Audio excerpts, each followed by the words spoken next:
ابو جعفر کے غدار ہونے میں کوئی شک باقی نہ رہا تھا، لہٰذا اس نے فیصلہ کیا کہ اب ابو جعفر کو مزید ڈھیل دینے کی ضرورت نہیں ہے بلکہ اسے گرفتار کرنے کی ضرورت ہے۔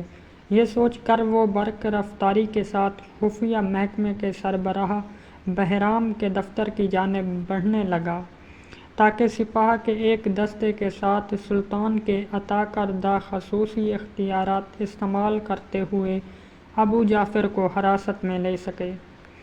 بہرام خان کے پاس پہنچ کر قاسم نے جب اپنی آمد کا مقصد بیان کیا تو بہرام خان یوں اچھلا جیسے اسے سانپ نے ڈس لیا ہو۔ یہ آپ کیا کہہ رہے ہیں؟ ہم ابو جعفر پر کیسے ہاتھ ڈال سکتے ہیں؟ وہ امراء کے طبقے سے تعلق رکھتا ہے، اس کی رسائی براہ راست قصر سلطانی تک ہے۔ بہرام خان کی بات سن کر قاسم کے منہ کا زاویہ بگڑ گیا۔ اس نے اس سے کہا، اگر اس کی رسائی قصر سلطانی تک ہے تو کیا ہوا؟ سلطان کا حکم ہے کہ ہر اس شخص کو فی الفور گرفتار کر لوں جس پر ذرا برابر بھی غداری کا شبہ ہو۔ میں اپنے فرض سے کوتاہی نہیں کر سکتا، میں ابو جعفر کو حراست میں لیے بغیر نہیں رہ سکتا۔ قیصر قسطنطنیہ کا جاسوس ہمارے سامنے دندناتا پھیرے اور ہم ہاتھ پر ہاتھ دھرے بیٹھے رہیں، یہ ممکن نہیں ہے۔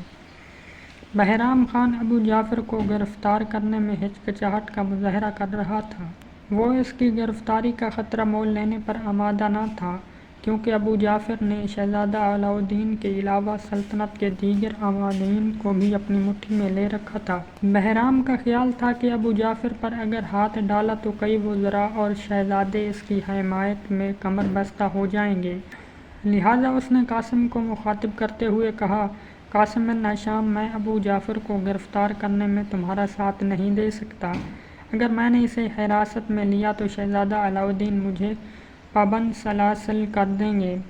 قاسم نے اپنی آخری کوشش کرتے ہوئے کہا، بہرام خان، سلطان نے جب مجھے شاہی سراغ رساں مقرر کیا تھا اس وقت تم دربار میں موجود تھے، لہٰذا میں تمہیں حکم دیتا ہوں کہ ابو جعفر کو حراست میں لینے کے لیے میرے ساتھ تعاون کرو۔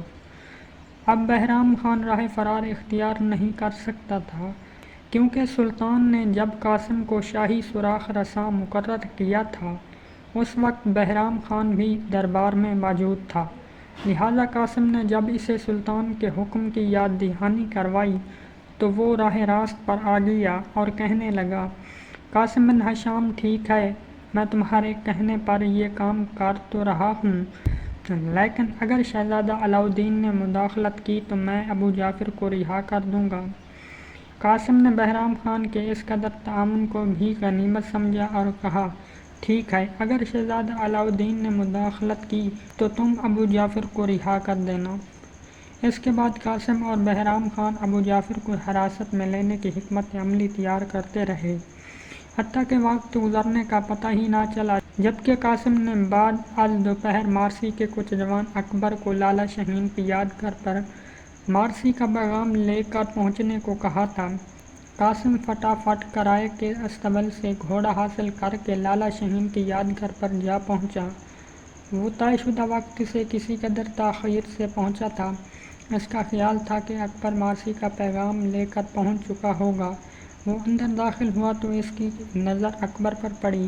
اکبر نے بھی قاسم کو دیکھ لیا تھا اور اس کی جانب بڑھنے لگا تھا۔ اچانک قاسم کی نظر جھاڑیوں کے عقب میں کھڑی بگھی پر پڑی تو وہ حیران رہ گیا، کیونکہ بگھی کی موجودگی یہ گواہی دے رہی تھی کہ مارسی بذات خود وہاں آئی تھی۔ اسی اثنا میں اکبر بھی قاسم کے قریب پہنچ چکا تھا۔ قاسم نے مسکراتے ہوئے اکبر سے استفسار کیا، میرا خیال ہے تمہاری مالکن خود بھی تمہارے ساتھ آئی ہے؟ اکبر نے اس بات میں سر ہلا کر جواب دیا اور کہا، مالکن بگھی میں موجود ہیں، آپ بھی وہیں چلیے، آج ہم اپنے تعاقب کے خدشے کے پیش نظر راستہ بدل کر آئے ہیں۔ قاسم نے بگھی کے قریب پہنچ کر عقبی پردہ اٹھا کر مارسی کو سلام کیا۔ مارسی نے مسکراتے ہوئے اس کے سلام کا جواب دیا اور اسے بھی بگھی کے اندر بٹھا لیا۔ اکبر بھاگ کر قریبی دیوار پر چڑھ گیا تاکہ اطراف میں نظر رکھ سکے۔ قاسم نے مارسی سے استفسار کیا، آج ابو جعفر آپ کے گھر آیا تھا۔ مارسی نے مسکراتے ہوئے جواب دیا، آپ نے مجھے ابو جعفر کی جاسوسی پر مامور کیا تھا، جس کی وجہ سے مجھے آپ کی اصلیت معلوم ہو گئی، شاہی سوراخ رساں صاحب۔ قاسم نے مسکراتے ہوئے کہا، اگر تمہیں پتہ چل ہی گیا ہے تو سمجھ لو میں نے سلطنت کی جانب سے تمہیں یہ نیک کام سونپا تھا۔ اب فوراً بتاؤ ابو جعفر اور تمہاری ماں کے درمیان موضوع گفتگو کیا تھا؟ مارسی سنجیدہ ہو کر گویا ہوئی، مجھے یہ جان کر آج بے حد حیرت بھی ہوئی اور تشویش بھی ہوئی کہ میری ماں اور ابو جعفر قیصر قسطنطنیہ کے لیے روح بعمل ہیں۔ مجھے رتی برابر بھی شبہ نہ تھا کہ میری ماں اس قدر گھناؤنی سازش میں ملوث ہے۔ کل ینیچیری کا جو سالار ہلاک کیا گیا، اس کے بارے میں ابو جعفر کو شک ہے کہ اسے شاہی سوراخ رساں قاسم بن ہشام یعنی آپ نے ہلاک کیا ہے۔ ینیچیری کا مقتول سالار اسلم خان ابو جعفر کا خاص کارندہ تھا۔ ابو جعفر کو اس کی ہلاکت کا شدید صدمہ ہے۔ وہ آپ کو نقصان پہنچانے کا بھی ذکر کر رہا تھا۔ میں اپنی ماں اور ابو جعفر کی گفتگو سے اس نتیجے پر پہنچی ہوں کہ وہ سلطان کی آمد سے قبل ادرینہ میں کوئی گھناؤنی سازش کرنا چاہتے ہیں۔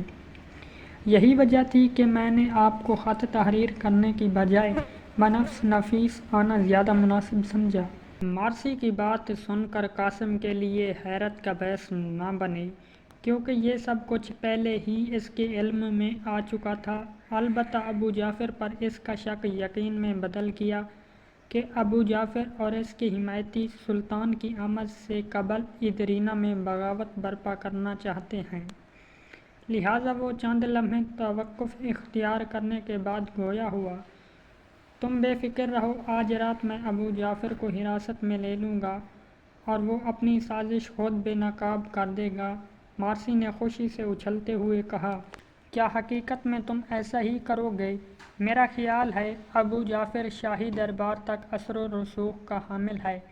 وہ میری ماں کو یہ کہہ کر مطمئن کر رہا تھا کہ شاہی سوراخ رساں ان کا کچھ نہیں بگاڑ سکتا کیونکہ شہزادہ علاؤالدین اس کی مٹھی میں ہے۔ شہزادے کا سن کر قاسم کے کان پک گئے تھے، اسے ہر جگہ ایک ہی بات سننے کو ملتی تھی۔ اب اس کے دل میں یہ خدشہ انگڑائی لے رہا تھا، کہیں واقعی سلطان کا بڑا بیٹا علاؤالدین ابو جعفر کی گرفتاری کی راہ کی رکاوٹ نہ بن جائے۔ وہ یہی سوچ رہا تھا کہ شہزادے کو کیسے ابو جعفر کی پشت پناہی سے باز رکھا جائے کہ مارسی نے اسے سوچوں میں گم دیکھ کر اپنی نازک سی انگلی سے اس کے گھٹنے کو چھوا۔ مارسی کے لمس سے جیسے کرنٹ دوڑ گیا، قاسم کو بھی جیسے کرنٹ لگا، وہ سیدھا ہو کر بیٹھ گیا۔ مارسی کی اس حالت سے لطف اندوز ہوتے ہوئے مسکرائی اور بولی، خدا کی قسم آپ کو دیکھ کر دل چاہتا ہے کہ آپ سے ایک لمحے کے لیے بھی دور نہ رہوں۔ اب لطف اندوز ہونے کی قاسم کی باری تھی۔ اس نے شرارتی انداز اختیار کرتے ہوئے پیار بھرے لہجے میں کہا، ایک ہی بار نزدیک آ جائیں تو دور ہونے کا خوف زائل ہو جائے گا۔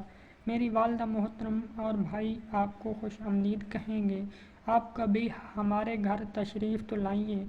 اب قاسم کو احساس ہوا تھا کہ اس نے بہت بڑی بات بہت آسانی سے کہہ دی ہے، لہٰذا اس نے اپنی خفت مٹانے کے لیے کہا، میرا مطلب ہے آپ کو ہمارے گھر آنا گوار نہیں، یہی وجہ ہے کہ آپ نے خاموشی کا سہارا لیا ہے۔ قاسم کی بات سن کر مارسی چونکی اور وضاحت دینے لگی، نہیں نہیں، ایسی کوئی بات نہیں، آپ تو میری زندگی کی آخری امید ہیں۔ آپ نہیں جانتے کہ میں سکندر کے ہاتھوں کس قدر دکھی ہوں۔ ہم دونوں ایک ساتھ پل کر پروان چڑھے۔ میری ماں اس کے باپ کی کنیز تھی، یہی وجہ ہے کہ وہ مجھے بھی اپنے باپ کی جگیر تصور کرتا ہے۔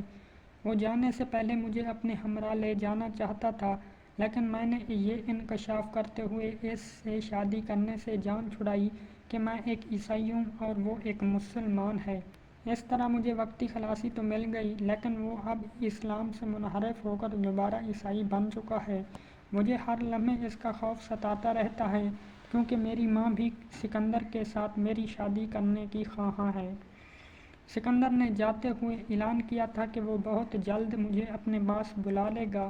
اس طرح آپ میرے لیے ایک محفوظ پناہ گاہ کی حیثیت رکھتے ہیں۔ مارسی کا دکھ سن کر قاسم آگ بگولا ہو گیا۔ اس سے قبل وہ مارسی کی کیفیت سے آگاہ نہیں تھا۔ اس نے پورے وثوق کے ساتھ مارسی سے کہا، مارسی، آپ نے مجھے سکندر کے ارادوں سے آگاہ کر کے بہت اچھا کیا۔ اب میں آپ کے حوالے سے بھی سکندر سے خبردار رہنے کی کوشش کروں گا۔ آپ فکر مند نہ ہوں، آج میں ابو جعفر کو گرفتار کر لوں گا اور اسے اس کے اور سکندر کے دیگر ساتھیوں کے نام بھی اگلوا لوں گا اور پھر ان سب کو حراست میں لے لوں گا۔ اس کے بعد آپ کی پریشانی ختم ہو جائے گی۔ ابھی قاسم نے بات ختم ہی کی تھی کہ بگی کے باہر دھپ کی آواز سماج سے ٹکرائی۔ قاسم نے پھرتی کے ساتھ بگی کا اوپری پردہ اٹھا دیا۔ اکبر بھی تیز تیز قدم اٹھاتا ہوا بگی کی جانب بڑھ رہا تھا۔ اکبر نے بگی کے قریب پہنچتے ہی کہا، مجھے ایک گھڑ سوار یادگار کے گرد چکر لگاتے ہوئے دکھائی دیا ہے۔ وہ محتاط انداز میں یادگار کے اندر کا جائزہ لینے کی کوشش میں مصروف تھا۔ قاسم ایک دم چوکنا ہو گیا۔ اس نے تلوار کے قبضے پر اپنی گرفت مضبوط کر لی اور اکبر سے کہا، تم چوکنے ہو کر بگی میں بیٹھو اور تیار رہو، میں باہر کا جائزہ لیتا ہوں، اب ہمیں واپس چلنا ہوگا۔ قاسم یہ کہتا ہوا اپنے گھوڑے پر سوار ہو گیا۔ مارسی پر بھی اکبر کی بات سن کر گھبراہٹ طاری ہو گئی۔ قاسم گھوڑے پر سوار ہو کر یادگار سے باہر نکل آیا تھا اور یادگار کے گرد چکر کاٹنے لگا تھا۔ وہ انتہائی محتاط انداز میں ارد گرد کا جائزہ لے رہا تھا۔ اس نے یک بعد دیگر 3 چکر لگائے لیکن اسے کوئی ذی روح دکھائی نہ دیا۔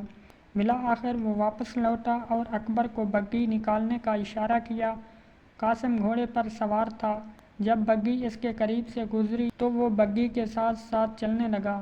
مارسی نے پردہ ہٹا کر سوالیہ نظروں سے قاسم کو دیکھا اور آنکھوں ہی آنکھوں میں صورتحال کے بارے میں آگاہی چاہی۔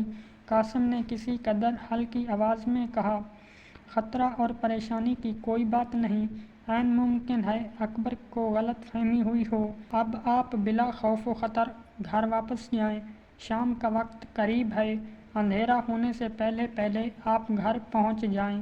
لہٰذا اکبر نے گھوڑوں پر چابک برسائی اور بگی دھول اڑاتی ہوئی شہر کی جانب گامزن ہو گئی۔ قاسم نے ابو جعفر کو حراست میں لینے کے لیے آدھی رات کے بعد کے وقت کا تعین کیا تھا۔ آج کا دن قاسم کے لیے مصروفیت بھرا دن ثابت ہوا تھا۔ اب اس کے پاس آدھی رات کے بعد تک کافی وقت موجود تھا۔ اس نے کرائے کے اسطبل کا رخ کیا اور وہاں سے فراغت پانے کے بعد اپنے گھر کی راہ لی۔